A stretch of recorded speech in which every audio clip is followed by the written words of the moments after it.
जय हिंद विद्यार्थी मित्रांनो, तुमचं सहर्ष स्वागत आहे आपल्या अर्हम स्टडी फॉरममध्ये। विद्यार्थी मित्रांनो, BMC निरीक्षक पदाबद्दल संपूर्ण माहिती आपण समजून घेणार आहोत। तसंच BMC कार्यकारी सहाय्यक पद भरती म्हणजेच BMC एक्झिक्युटिव्ह जी तुमची पोस्ट आहे त्याला आपण लिपिक म्हणू शकतो। त्याच्यात विद्यार्थ्यांची जी पात्र यादी आली आहे त्याच्यामध्ये विद्यार्थ्यांना सापेक्ष, अनुपस्थिती, प्रलंबित, पात्र, अपात्र याचा अर्थ नेमका काय आहे किंवा कोणाला संधी मिळणार आहे वेटिंगमध्ये आणि कोणाचं सिलेक्शनचे चान्सेस कन्फर्म आहेत हे आपण समजून घेणार आहोत। तत्पूर्वी विद्यार्थी मित्रांनो, तुम्ही जर नवीन असाल या चॅनलवर तर चॅनलला आवर्जून सबस्क्राईब करून घ्या, जेणेकरून तुम्हाला अशाच पद्धतीचे अपडेट्स आहेत ते तुम्हाला वेळोवेळी मिळत जातील। आता विद्यार्थी मित्रांनो, BMC निरीक्षक पद भरतीबद्दल आपण संपूर्ण माहिती समजून घेऊयात। त्यानंतर आपण जे BMC कार्यकारी सहाय्यक पद आहे त्याबद्दल आपण त्याचा अर्थ जो आहे तो आपण समजून घेणार आहोत। आता हे बघा विद्यार्थी मित्रांनो, तुम्हाला इथं दिसत असेल की बृहन्मुंबई महानगरपालिकेच्या कर निर्धारक व संकलन खात्यातील निरीक्षक पदाच्या प्राथमिक निवड यादीमध्ये आपले नाव समाविष्ट असल्याने नियुक्तीसाठी आवश्यक शैक्षणिक व इतर कागदपत्र पडताळणीनंतर आपणास वैद्यकीय परीक्षणासाठी पाठवण्यात आले होते। त्यांचं मेडिकलसुद्धा झालेलं आहे। या माहितीवरून आपल्याला एक समजत आहे पोलीस चारित्र्य पडताळणी प्रमाणपत्र मिळण्यासाठी संबंधित पोलीस आयुक्त, पोलीस अधीक्षक यांच्या कार्यालयात जे पत्र आहे किंवा जे त्यांचा जो आहे विद्यार्थ्यांचा जो त्यांचा लेटर असेल ते पाठवण्यात आले होते। त्या अनुषंगाने आपल्या वैद्यकीय पडताळणी व पोलीस चारित्र्य प्रमाणपत्री अहवाल प्राप्त झाला आहे। याबाबत निरीक्षक पदाच्या नियुक्तीसाठी कर निर्धारक व संकलन खाते मुख्य कार्यालय भायखळा पश्चिम येथे सोमवार दिनांक 7 जुलै 2025 रोजीपासून सकाळी 10 ते संध्याकाळी 6 वाजेपर्यंत आपण तिथे उपस्थित राहायचं आहे। त्यानंतर आपण शासकीय निमशासकीय नोकरीत असल्यास नोकरीतील जे तुमचे नियुक्तीचं कार्यमुक्त केल्याचं प्रमाणपत्र म्हणजेच नो ऑब्जेक्शन सर्टिफिकेट सोबत घेऊन येणे आवश्यक आहे। बृहन्मुंबई महानगरपालिकेची सेवेत नियुक्तीकरिता निरीक्षक पदाच्या 1 महिन्याचा वेतना इतका प्रतिभूती जे तुमची रक्कम आहे अनामत रक्कम महानगरपालिकेच्या तिजोरीत भरणे आवश्यक आहे। ते जे वेतन आहे ते तुमचं आहे 56,720 जे आहे ते तुमचं महानगरपालिकेच्या तिजोरीत तुम्हाला ठेवायचं आहे। उमेदवाराने प्रतिभूती ठेवीची जी रोख रक्कम आहे ती महानगरपालिकेच्या तिजोरीत जमा करायची असून त्याची पावती या कार्यालयात सादर केल्यानंतर नियुक्तीच्या कार्यालयीन कार्यालयांचा जो आदेश आहे तो देण्यात येईल। संपूर्ण माहिती विद्यार्थी मित्रांनो तुम्हाला समजली असेल।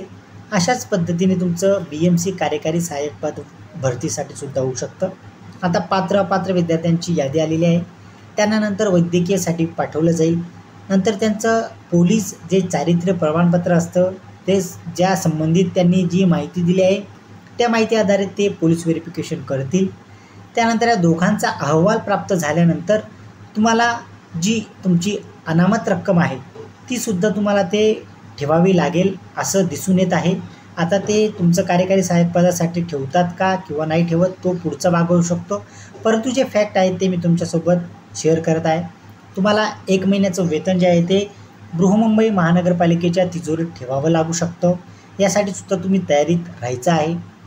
या अनुषंगाने ही जी माहिती आहे ही तुमच्यासाठी सुद्धा तितकीच महत्त्वाची असणार आहे। आता महत्त्वाचं काय आहे विद्यार्थी मित्रांनो, तर ते म्हणजे काय, ही जी लिस्ट आलेली आहे त्यातील जे महत्त्वाचे जे आपण टर्म्स आहेत किंवा अर्थ आहेत ते तुम्ही समजून घ्यायचं आहे। कारण काही विद्यार्थ्यांना त्याचं जे अर्थ आहे ते समजत नाही आहे, मराठीतच आहे, परंतु विद्यार्थ्यांना त्यामध्ये थोडंसं क्लॅरिफिकेशन यावं त्यासाठी मी हे 2 मिनटं तुमच्यासोबत डिस्कशन करत आहे।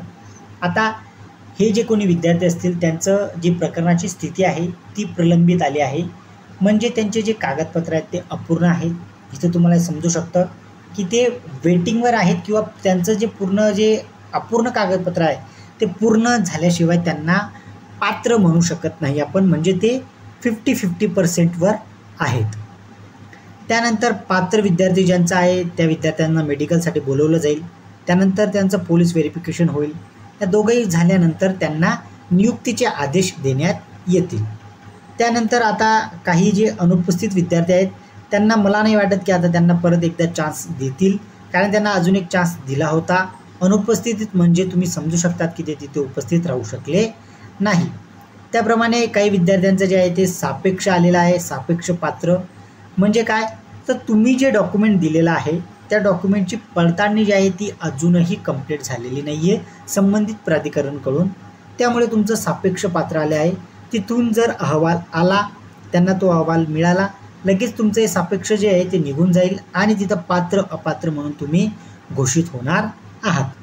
आता काही विद्यार्थ्यांचं जे आहे ते आलेलं आहे तुमचं अपात्र. अपात्र ज्याचं आलेलं आहे ते विद्यार्थी जे आहेत ते पात्र होणार नाही, कारण त्यांचे जे पडताळणीसाठी ज्यांचे डॉक्युमेंट पाठवले होते ते विद्यार्थ्यांच्या डॉक्युमेंटमध्ये क्युरी आली असेल किंवा काहीतरी त्यांचं कारण त्यांनी दिलं असेल, म्हणून ते विद्यार्थी जे आहेत ते पुढील पदभरतीसाठी अपात्र आहेत. त्यानंतर त्यांचा जो पुढचा मार्ग असू शकतो तो त्यांचा स्वतःचा मार्ग असू शकतो, परंतु जे BMC कार्यकारी सहाय्यक पदासाठी ते अपात्र आहेत असं त्यांनी घोषित केलेलं आहे आणि त्यांचं कारणसुद्धा त्यांनी तिथं स्पष्ट केलेलं आहे. या संपूर्ण गोष्टीचं जे आहे विद्यार्थी मित्रांनो तुमच्यासाठी ते महत्त्वाचे टर्म्स आहेत. याच्यानंतर तुमचं एक महत्त्वाचं म्हणजे काय, तर वैद्यकीय मेडिकल तुमचं होणार आहे. काही विद्यार्थी म्हणत आहेत की तुमचं जे महानगरपालिका आहे त्याचं इलेक्शननंतर तुम्हाला जे आहे ते नियुक्ती देतील, तसं काही होणार नाही. नगरपालिकेचे जे मनुष्यबळ आहे तुम्ही त्यासाठी सामील होऊ शकतात, कारण पूर्ण जे इलेक्शन आहे ते तुमच्या मार्फतसुद्धा तुम्ही त्यामध्ये पार्टिसिपेटसुद्धा होऊ शकतात असा प्राथमिक अंदाज आहे. याचा अर्थ असा की त्या पलीकडे किंवा त्याच्या पहिलेच तुम्हाला नियुक्तीचे आदेश मिळू शकतात. म्हणून तुम्ही कोणी काय बोलत असेल त्याच्यावर तुम्ही विश्वास ठेवू नका, परंतु ही गोष्ट खरी आहे की वैद्यकीय चाचणी आणि तुमचं पोलीस व्हेरिफिकेशन झाल्याशिवाय तुम्हाला नियुक्ती जी आहे ती मिळणार नाही. चला विद्यार्थ्यांना, मी आता तुमची रजा घेतो. ज्या अनुषंगाने मी तुम्हाला निरीक्षकाचं जे सांगितलं त्या अनुषंगाने तुम्हाला ही एक अनामत रक्कम ठेवू शकता तुम्ही. आता तुमचे जो तिथं पे स्केल असेल त्या अनुषंगाने ते तुम्हाला एक अमाऊंटसुद्धा देऊ शकतात, ज्या अनुषंगाने त्यांनी BMC निरीक्षक पदसाठी दिलेली आहे. ते एका महिन्याची जी तुमची पेमेंट असणार आहे ते तुम्ही त्यांच्या तिजोरीत ठेवावी, तुम्हाला लागू शकते. मी शकते हा शब्द वापरत आहे.